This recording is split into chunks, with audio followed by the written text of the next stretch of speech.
दोस्तों, भारत रत्न लता मंगेशकर जी की गायकी के बारे में बात करना सूरज को दीपक दिखाने जैसा है। लगभग 80 साल के ऐतिहासिक करियर में लता जी ने लगभग 36 भाषाओं में हजारों गीत गाए हैं और फिल्मी पर्दे पर हर दशक में हर उम्र के कलाकारों को अपनी आवाज़ दी है। भारत रत्न और दादा साहब फाल्के जैसे नामचीन अवार्ड्स के अलावा भी लता जी ने अपनी गायकी के लिए ढेरों पुरस्कार जीते हैं। दोस्तों, लता जी जितनी बड़ी कलाकार थीं, उतनी ही महान उनकी शख्सियत थी। तो आज हम उनके गीतों के बारे में न बात करके उनकी ज़िंदगी के एक उन अनछुए पहलुओं के बारे में बात करेंगे जो बताते हैं कि वो उसूलों की कितनी पक्की थी और गायकी के लंबे सफ़र के दौरान उन्होंने किन कंट्रोवर्सीज का सामना किया। आप देखते रहिए सिंगिंग इमोशन।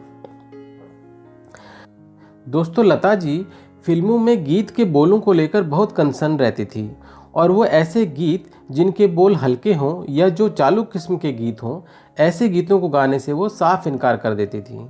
लता जी कहती हैं कि मैंने बहुत छोटी उम्र से ही गीत गाना शुरू कर दिया था, तो शुरू में आमदनी से घर चलाना ही मेरी प्रायोरिटी हुआ करती थी। पर जब इंडस्ट्री में मेरा थोड़ा नाम हुआ और मैं इस पोजीशन में आई कि मैं अपने लिए गाने चुन सकूं, तो मैंने फैसला किया कि मैं चीप गाने न गा के सिर्फ साफ सुथरे गाने ही गाऊंगी।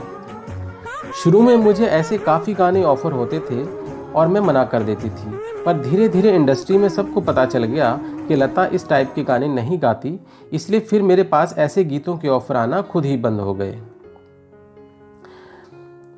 दोस्तों, लता जी के इन्हीं उसूलों के चलते बॉलीवुड फिल्मों में मराठी लावणी सॉन्ग्स और कैबरे सॉन्ग्स इत्यादि में भी लता जी की आवाज़ नहीं है और फिल्मों में ऐसे गीत ज़्यादातर आशा भोसले या अन्य सिंगर्स ने गाए हैं।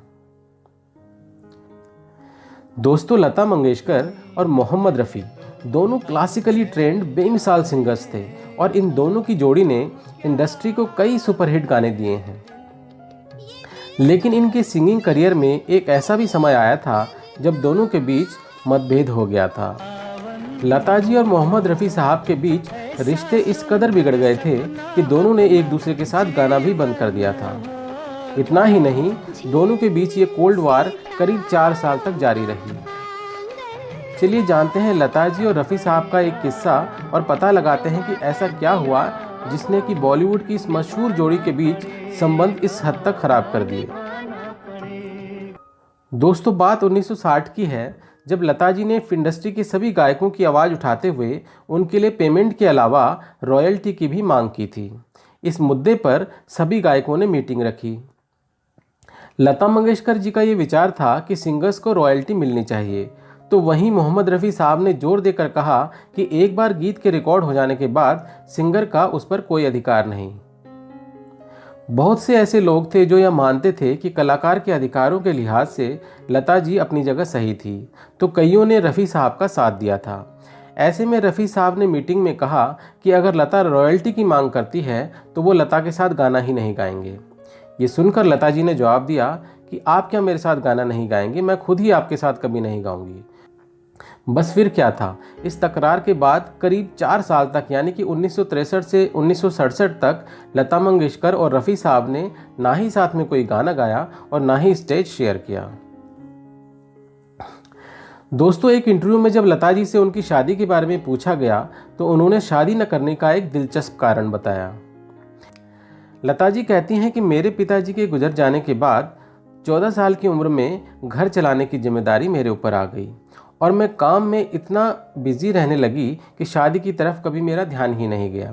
वो कहती हैं कि मुझे शादी न करने का कोई पश्चाताप नहीं है, क्योंकि मेरा मानना है कि इंसान की ज़िंदगी में जो होना होता है वो होकर ही रहता है, इसलिए जो कुछ भी हुआ शायद इसी में मेरा कुछ अच्छा रहा होगा। वो कहती हैं कि ये भी हो सकता था कि मेरी शादी होती और 2 साल बाद ही मेरा डिवोर्स हो जाता, इसलिए अच्छा ही हुआ कि शादी नहीं हुई। दोस्तों, लता मंगेशकर और राज कपूर के रिलेशंस बहुत अच्छे थे और अपने करियर की शुरुआत से लेकर 80 के दशक तक लता जी ने राज कपूर द्वारा बनाई गई फिल्मों में एक से एक सुपरहिट गीत गाए हैं।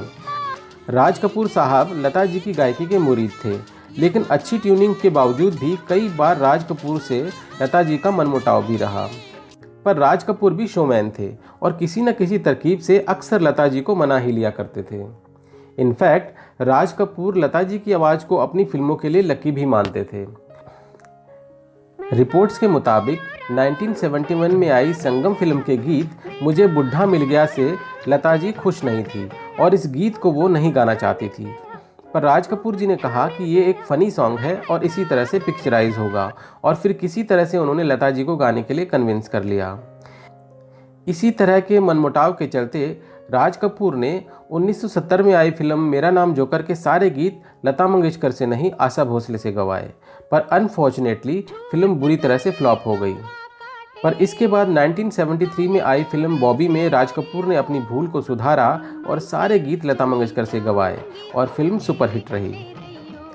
ऐसा ही एक किस्सा है फिल्म सत्यम शिवम सुंदरम का।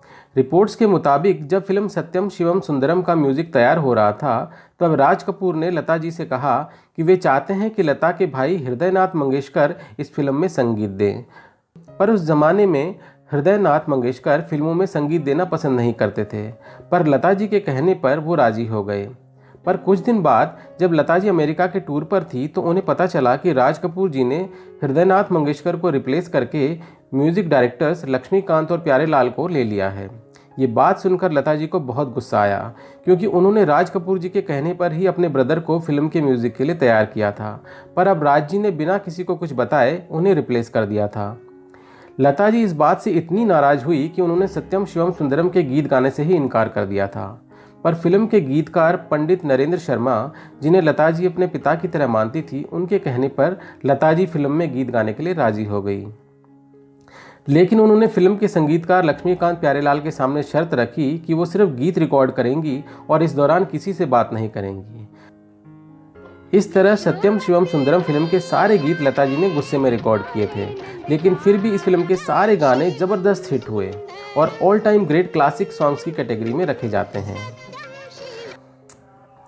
अपने विशाल करियर के दौरान लता जी पर यह आरोप भी लगे कि उनका बॉलीवुड फिल्म संगीत पर इतना प्रभाव, इतना डोमिनेंस था कि बाकी फीमेल सिंगर्स जैसे सुमन कल्याणपुर, वाणी जयराम इत्यादि उभर ही नहीं पाए।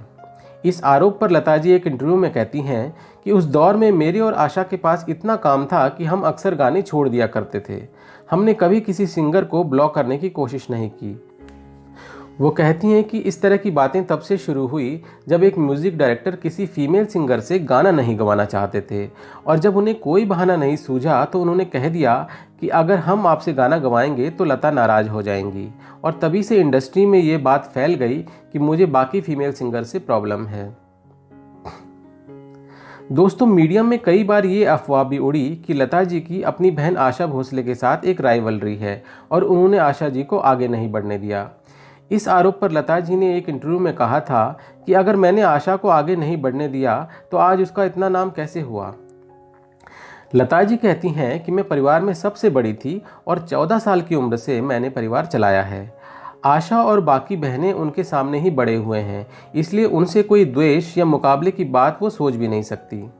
वो कहती हैं कि आशा 1947 में ही घर छोड़ के चली गई थी और फिर उसने शादी कर ली थी, और जब उसका सिंगिंग में नाम हुआ उस दौरान तो वो अपने परिवार के साथ रहती भी नहीं थी। वो कहती हैं कि आशा के पहले पति नहीं चाहते थे कि आशा अपने परिवार से यानी कि हमसे कोई ताल्लुक़ रखे, इसलिए 10 साल तक मैं और आशा एक दूसरे से मिले भी नहीं, यहाँ तक कि हमने बात भी नहीं की। इनफैक्ट जब हम साथ में गीत रिकॉर्ड करते थे तब भी आशा के पहले पति रिकॉर्डिंग पर मौजूद रहते थे और ये इंश्योर करते थे कि हम दोनों बात न करें, पर बाद में सब ठीक हो गया।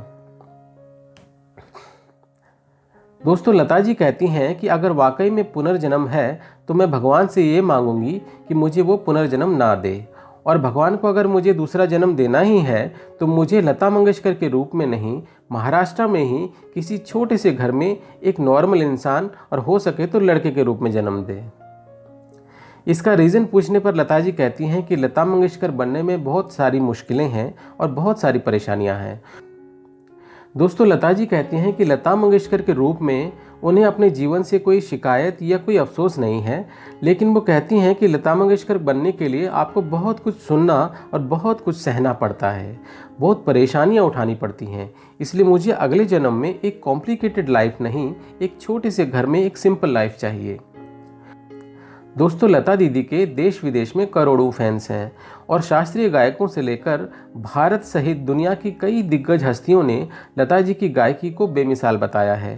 पर इतना सब हासिल करने के लिए 14 साल की उम्र से उन्होंने जो संघर्ष किया है, जो परेशानियां उठाई हैं, परिवार, समाज और दर्शकों की उम्मीदों पर खरा उतरने के लिए जो कुर्बानियां दी हैं, उसका हम अंदाज़ा भी नहीं लगा सकते। शायद इसीलिए लता जी कहती हैं कि अगले जन्म में वो लता मंगेशकर नहीं बल्कि एक साधारण इंसान के रूप में पैदा होना चाहती हैं। तो दोस्तों, आपको लता जी को डेडिकेटेड हमारा आज का वीडियो कैसा लगा हमें कमेंट करके ज़रूर बताइएगा और ऐसे और वीडियोस के लिए हमारे चैनल सिंगिंग इमोशन को सब्सक्राइब कर लीजिए। जल्दी ही मिलते हैं एक और नई वीडियो के साथ। तब तक अपना बहुत बहुत ख्याल रखिएगा। Thank you for watching.